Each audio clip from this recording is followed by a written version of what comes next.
ప్రభునందు నాకు అత్యంత ప్రియమైనటువంటి వాళ్ళారా, మన ప్రభువును రక్షకుడినైనటువంటి యేసుక్రీస్తు వారి యొక్క శుభనామంలో మీ అందరికీ నా హృదయపూర్వకమైన శుభములు, వందనాలు తెలియజేస్తున్నాను. ఉదయకాల సమయంలో దేవుని వాక్యాన్ని ధ్యానం చేసుకుందాము. ఈరోజు వాక్య ధ్యానము కొరకు మనం తీసుకున్నటువంటి లేఖన భాగము హెబ్రీలకు రాసిన పత్రిక 13వ అధ్యాయము 5వ వచనం చదువుకుందాం.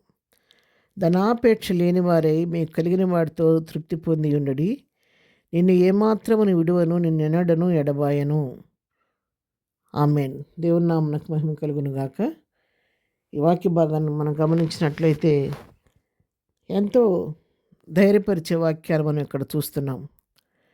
మీరు ధనాపేక్ష లేకుండా మీకు కలిగిన దాంతో తృప్తి పొంది ఉండండి, నేను ఏమాత్రం విడవను, ఎన్నడూ ఎడబాయనని చెప్పి దేవుని వాక్యం సెలవిస్తూ ఉంది. సహజంగా ఈ లోకంలో ప్రతి ఒక్కరు కూడా ఎంత సంపాదించినా కూడా చాలా సంపాదించాను ఇప్పటి వరకు చాలు అని ఎవ్వరు అనుకోరండి.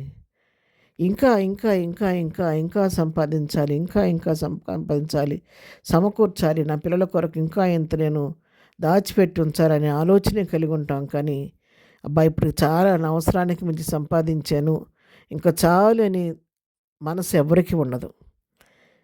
ఆ ధనాపేక్ష అనేది సమస్త కీడులకు మూలం. దాని వలనే ఆ ధనాపేక్ష వలనే రకరకాల కీడులు లోకంలో జరుగుతూ ఉంటాయి. వాటిని గురించి మనం వింటూ కూడా ఉంటాము. ఆ ధనాపేక్ష అనేదాన్ని ఎప్పుడైతే మనం జయించగలుగుతామో మన జీవితాల్లో ఎంతో నెమ్మది, సమాధానాన్ని, శాంతిని కలిగి ఉంటాము. అందుకే ఇక్కడ వాక్యం చెబుతుంది, ధనాపేక్ష లేని వారై ఉండి మీకు కలిగిన దాంతో తృప్తి పొంది ఉండండి. అది ఎంతో ధన్యత అండి నిజంగా.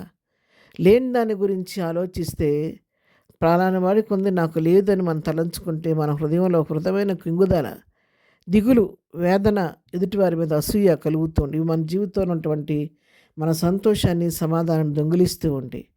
కానీ లేని దాని గురించి ఎప్పుడు కూడా మనం ఆలోచించి బాధపడకుండా ఉన్నదాన్ని బట్టి, ప్రభు నాకు ఇచ్చిన వీటన్నిటిని బట్టి నేను ప్రభుని స్తుతించాలని తృప్తి చెంది వాటితో ఉంటే మన హృదయాలకు ఎంతో నెమ్మది కలుగుద్ది. అందుకే వాక్యం సెలవిస్తుంది, సంతుష్టి సహితమైన దైవభక్తి గొప్ప లాభదాయకమైన వాక్యం సెలవిస్తుంది. సంతృప్తి అనేది మనిషికి ఎంతో మానసికమైన నెమ్మదిని కలుగు చేస్తూ ఉంటుంది అన్నమాట. ఇంకా దేవుడు అంటున్నాడు కదా, మీరు కలిగిన తృప్తి పొంది ఉండండి, నేను ఎన్నడూ మిమ్మల్ని ఎడబాసే దేవుడిని కాదు, ఏమాత్రం కొన్ని విడిచిపెట్టే దేవుడని కాదు అంటాడు. ఇంకా ఏం కావాలండి? బుద్ధి, జ్ఞానములు, సర్వసంపదములు ఆయనందే గుప్తమై ఉండి ఆయన మనల్ని ఏమాత్రం విడవనంటున్నాడు. ఎన్నడూ ఎడబాయనని చెప్పి ఆయనే మనకు సహాయం చేస్తారని చెప్పి మనకు సెలవిస్తున్నాడు. మనల్ని ఎడబాయకుండా ఉండే దేవుడు, మనం విడిచిపెట్టకుండా మనతో ఉండే దేవుడు మనతో ఉంటే, ఆయన సర్వసంపదల గని అయినప్పుడు మనం దేని గురించి చింతించాలి? ఇంకా దేని గురించి కూడా చింతించాల్సిన అవసరం లేదు.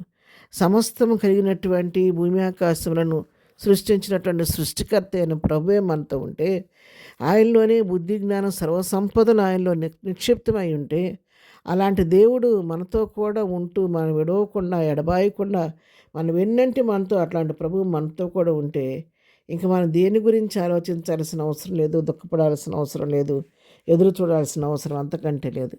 ఉదయకాలం వాక్యం ప్రియులారా, మీ జీవితాల్లో మీకు ఏ కొదువు కలిగి ఉన్నా, ఏ లేమిలో మీరున్నా కూడా దాని గురించి ఆలోచించద్దు, చింతించద్దు. కానీ సమస్తమును సమకూర్చుటకు శక్తి కలిగిన దేవుని వైపు చూడండి. ప్రభువా, ఎన్నడూ ఎడబాయనన్నావు కదా, నన్ను ఏమాత్రం విడవనన్నావు కదా, నాతో కూడా ఉండి నా అవసరం తీర్చమని ప్రభువుని అడిగితే ఆయన కృపా మహదేశ్వరం నుంచి మన అవసరాలన్నీ తీర్చే దేవుడు. కాబట్టి లేని వాటిని గురించి కృంగిపోవద్దు. ఉన్న వాటిని బట్టి ప్రభువును స్తుతిస్తూ ఏదైనా అవసరం ఉంటే దాని గురించి ప్రభువులో విశ్వాసంతో ప్రార్థించండి. ప్రభు మీ అవసరాన్ని తీరుస్తాడు. ప్రభువుని బట్టి విశ్వాసంతో ముందుకు సాగిపోదాం. ప్రార్థన. ప్రేమగని తండ్రి, పరిశుద్ధుడా, నీ పాదములకు వందనాలు. ఉదయకాలం మాకు ఇచ్చినటువంటి మంచి శ్రేష్టమైన వాక్య భాగాన్ని బట్టి నీ వందనాలు నాయన. నువ్వు ఏమాత్రం విడిచిపెట్టే దేవుడు కాదు, ఎనడు ఎడబాసే దేవుడు కాదు ప్రభా. నిత్యం నాతో మాతో నడిపిస్తున్న దేవుడమైనందుకు నీకు వందనాలు. మా జీవితాల్లో మేము ప్రభా ధనాపేక్ష అనేది లేకుండా మా కలిగిన వాటితో సంతృప్తి కలిగి నేను స్తుతించే మనసు మాకందరికీ దయచేయండి. ఈ దినం మేము చేయ పని పాటల్లో తోడుగా ఉండండి. రాకపోకలో క్షేమం కలుగు చేయండి. ఈ దినం బర్త్‌డే, మ్యారేజ్ డే చేసుకుంటున్న బిడ్డలను దీవించండి, ఆశీర్వదించండి. ఎగ్జామ్స్ రాస్తున్న బిడ్డలందరికీ నీ పరలోక జ్ఞానం అనుగ్రహించి వారి హస్తాలు పట్టుకొని మీరు రాయించి మంచి విజయం బిడ్డలకు దయచేయండి. బలహీనలను బలపరచండి, కృంగిన వారిని లేవనెత్తండి. ప్రతి వారి పట్ల నీ కృప విస్తరింపచేయమని యేసు నామములో ప్రార్థించి అడిగి పొందుకొని ఉన్నాము తండ్రి. ఆమేన్. ప్రభు కృప సదాకాలం మనందరికీ తోడై నడిపించును గాక. ఆమేన్.